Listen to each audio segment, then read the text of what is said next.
मोठे प्रयत्न आपण सर्वांनी केलेले होते महायुतीचा उमेदवार कोल्हापुरात निवडून यावं, मात्र अपेक्षित यश मिळालेलं नाही. काय कारण आहे तसं वाटतंय? काय कारण आहे या सगळ्याची?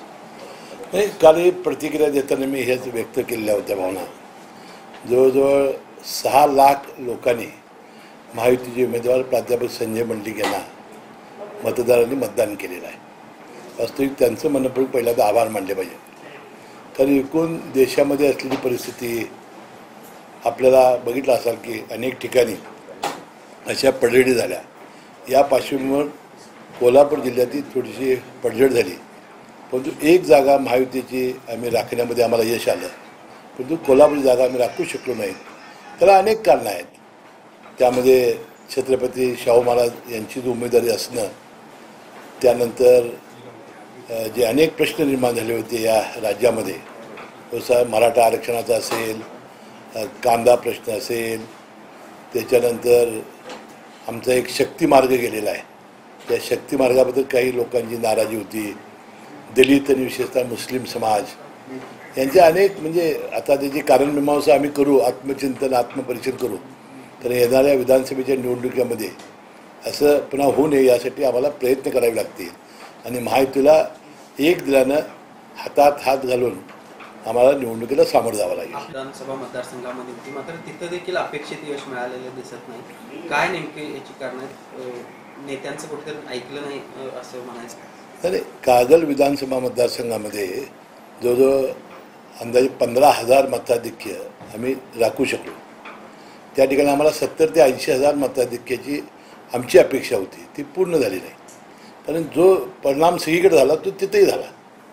चंदगडमध्ये तरी आम्ही जवळजवळ 8 का 9,000 मतांनी मायनसच गेलो. आणि विशेषतः करवीर आणि राधानगरी भद्रगड या दोन्ही मतदारसंघामध्ये फार मोठं आपल्याला मताधिक्य आमचं घटलं, त्याचा आम्ही निश्चितपणे विचार करू. परंतु दक्षिणेचं मी मनापासून कौतुक करेन की फक्त 6,000चं मताधिक्य ठेवण्यामध्ये हे आमचे अमल महाडिक, हे आपले माजी आमदार, त्यांचे सर्व कार्यकर्ते यशस्वी झाले. आणि शहरामध्ये सुद्धा उत्तर यामध्ये 10,000पर्यंत मताधिक्य आम्ही म्हणजे त्यांना रोखण्यामध्ये आम्ही यशस्वी झालो. प्रामाणिकपणे जर सगळ्यांनी काम केलं तर संजय मंडलिक यांचा पराभव ईश्वर देखील येऊन या ठिकाणी करू शकत नाही. काय नेमकं झालं? मग प्रामाणिकपणे काम केलं नाही की काय म्हणायचं? नाही, अजून आपल्याला प्रत्येक गावावरचे आकडे आल्यानंतर ते काय होईल ते आपल्याला समजेल. परंतु माझा असा अंदाज होता की कागलच्या मताधिक्यावर प्राध्यापक संजय मंडलिक निवडून येतील. परंतु याला फार मोठा जो छेद होता त्याला बसलेला आहे आणि माझीसुद्धा अनपेक्षितपणे हा धक्का आहे. या पराभवामध्ये शक्तीपीठ महामार्ग एक महत्त्वाचं कारण होतं असं मंडलिक म्हणतात. नाही, ते अनेक कारणापैकी ते एक कारण होतं की शक्ती मार्ग यामध्ये जवळजवळ माझ्या मतदारसंघातली 15 आणि तशी राधानगरी भद्रगड मतदारसंघातली सुद्धा 25-30 गावं यामध्ये येत आहेत. आणि या सगळ्या शेतकऱ्यांचा फार मोठा विरोध होता आणि या सगळ्या मंडळींना विरोधी घालण्यासाठी एक यंत्रणा कार्यरत होती.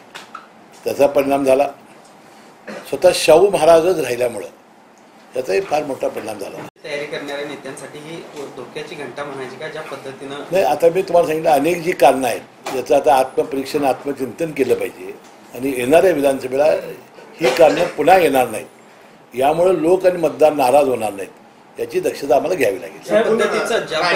ज्या पद्धतीचं यश ठाकरे गट आणि शरद पवार गटाला मिळालेलं आहे, कसं बघता तुम्ही? याकडं अपेक्षित होतं का? याला जोडूनच राज्याचे चित्र पाहता शिंदेना आणि अजित पवारांना मतदारांनी नाकारलं असं वाटतं. हे बघा, शिंदेना जवळजवळ 7 जागा मिळालेल्या आहेत. म्हणजे फक्त उद्धव ठाकरे साहेबापेक्षा 2 जागा त्यांना कमी मिळालेल्या आहेत आणि त्यांची चांगली कामगिरी आहे. आम्हाला 4 जागा मिळालेल्या होत्या, यातली 1 जागा आमची आली.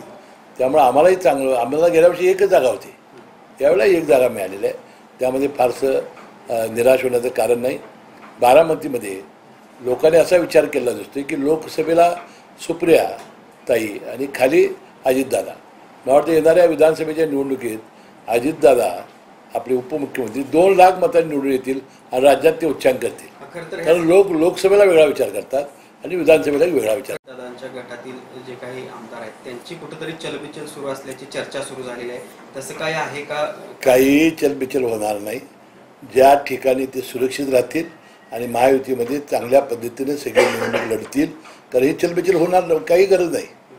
कारण जे लोकसभेत झालंय ते विधानसभेत होत नसते. विधानसभेत लोक वेगळा विचार करतायत. संविधान बदलण्यासाठी 400 पारचा नारा होता. हे नॅरेटिव्ह सेट करण्यात काँग्रेस कुठेतरी यशस्वी ठरलं असं वाटतं. नाही, तो एक परिणाम दिसून येतो की आमच्या राष्ट्रवादीच्या त्या पहिल्या बैठकीत त्यावेळी निकाल लागायचे होते त्यावेळेस भुजबळ म्हणाले होते की याचा एक फार मोठा विशेषतः बौद्ध समाजावर याचा फार मोठा परिणाम झालेला आहे. आणि या राहुल गांधीचे स्वतः पुस्तक घेऊनच भाषण करायचे ते नेरेटिव्ह करण्यामध्ये थोडेसे त्यांना यश आलं असं वाटतंय. परंतु NDA ही सत्ता येणार आहे. मोदी साहेब 2 दिवसात शपथ घेणार आहेत.